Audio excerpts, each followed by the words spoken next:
Alright, magandang gabi na ho sa lahat natin ng mga viewers Luzon, Visayas at Mindanao all over the world. Welcome naman sa ating panibagong video, panibagong reaction, mga ka-action, mga kakampeng. So may gusto lang ho ako na i-share ho sa inyo. Etong ating Vice President nagpiling masipag. Alam naman po natin, anuman ang sabihin nito, papaniwalaan ito ng kanyang mga supporters, yung panatiko. Pero yung hindi talaga panatiko, abay hindi pa maniniwala sa kanya kahit supporters niya. Yung flexible ba, 'di ba? Pero yung panatiko ay talagang maniwala ho sa lahat ng sasabihin nito. Pero tayo naman, lahat ng sasabihin ni Vice President, hindi ho tayo naniniwala. Dahil hindi naman tayo bulag, hindi naman tayo bingi, at lalong hindi ho tayo syunga-syunga. Na hindi ho natin nakikita ang mga bagay-bagay para paniwalaan ang mga sinasabi ni Vice President laban sa mga patutsada niya o pagbira niya kay Mr. President Bongbong Marcos. Dito mga ka-action, sabi ko nga, mukhang baliktad yata. Parang nagpiling parang nagpiling masipag ito si Vice President Sara Duterte. Vice, baka pwede mo naman bawas-bawasan yung kunting itch lang ba? Kunting itch lang, kung may itch ka pa. Pero kung wala pa, kung wala na talaga, itudo mo na yan. Itudo mo na. Ito ho, mga ka-action, mga kakamping. Panoorin po muna natin ito. Akala mo ba yung presidente natin nagtatrabaho? Hindi nagtatanong yan at all. Hindi, I swear to the flag, si BBM, hindi yan siya nagtatanong ng trabaho at all. Kaya napansin niyo ba, walang direksyon yung governance at walang direksyon yung iba't ibang departamento. Bakit? Kasi he doesn't give he doesn't command. He doesn't command, he doesn't ask, he doesn't say that, look, there's a Philippine development plan and what are you supposed to do about this? Akala niyo ba yung ginawa ko sa DepEd, galing yun kay Bibi? Hindi, akin yun. Lahat.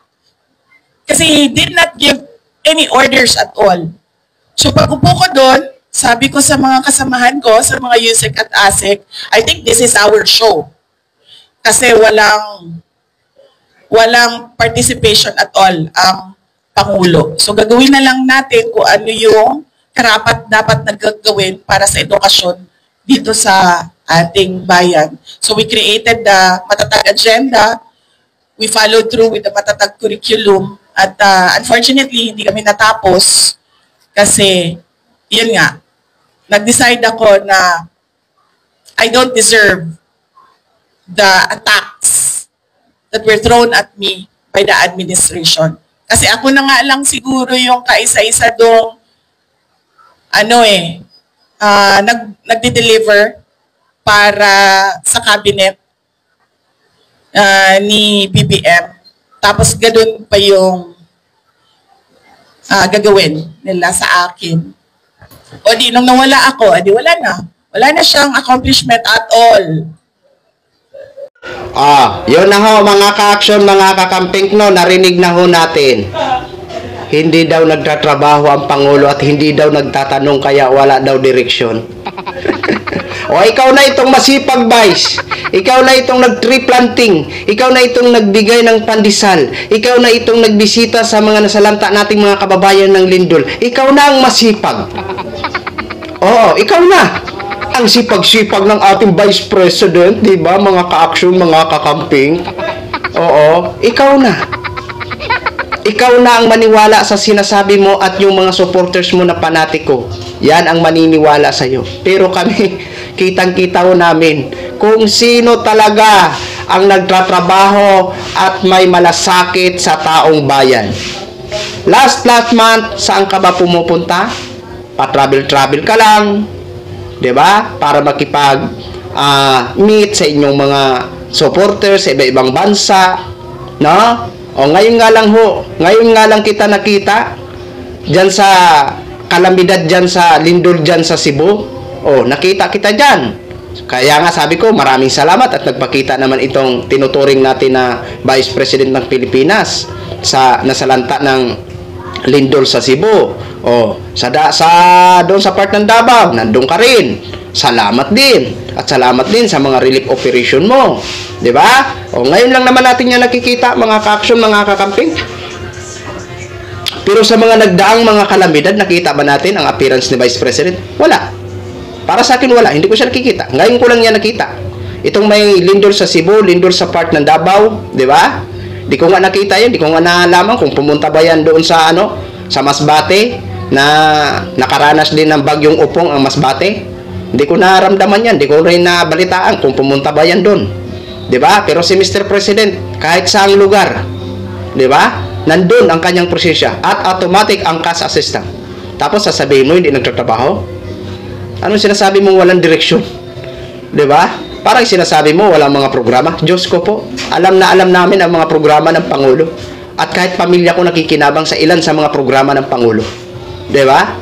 Oh, ngayon sasabihin mo walang appearance nung ikaw ay DepEd Secretary. Aba, ikaw ang secretary, bakit kailangan pa ng appearance ni Mr. President? Kung ako ang presidente, bakit ako makikialam sa trabaho mo? Eh may secretary ng DepEd diyan. 'Di ba? 'Di ba mga ka-action, mga kakamping? Bakit ko pakialaman? Kaya nga ako nagsilik ng kabinet ko para siya ang mamuno dyan sa DepEd. 'Di ba? Tapos sasabihin mo, lahat ng ginawa mo, galing sa'yo. Eh, galing naman talaga sa'yo yan. Hindi naman galing kay Mr. President. Ikaw yung secretary, dapat ikaw talaga ang mamuno. Bakit kailangan pa ng appearance ng Pangulo? Bakit kailangan pa ng tulong ng Pangulo? Eh, nandiyan ka naman na ikaw ang DepEd Secretary na mamuno. O anong nangyari sa DepEd? 'Di ba? Na-solve mo ba mga problema ng DepEd? Kaya ka nga nag-resign. Di ba? O ikaw din mismo. Inamin mo na hindi mo kaya i-review. O, kasi hindi naman bagay sa iyong position bilang isang DepEd Secretary kasi abogado ka. Dapat dyan kasi yung mga retired principal, mga retired teacher o mga teacher ang humawak ng DepEd para alam nila kung ano ang gagawin dyan sa Department of Education. Di ba? Oh, ganun po yun, Vice. 'Di ba?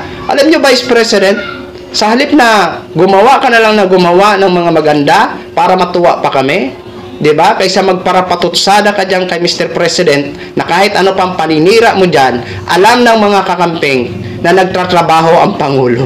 Kaya anuman ang mga sinasabi mo diyan, hindi kami maniniwala dahil hindi kami bulag at bingi, Vice President, mawalang galang na sa'yo.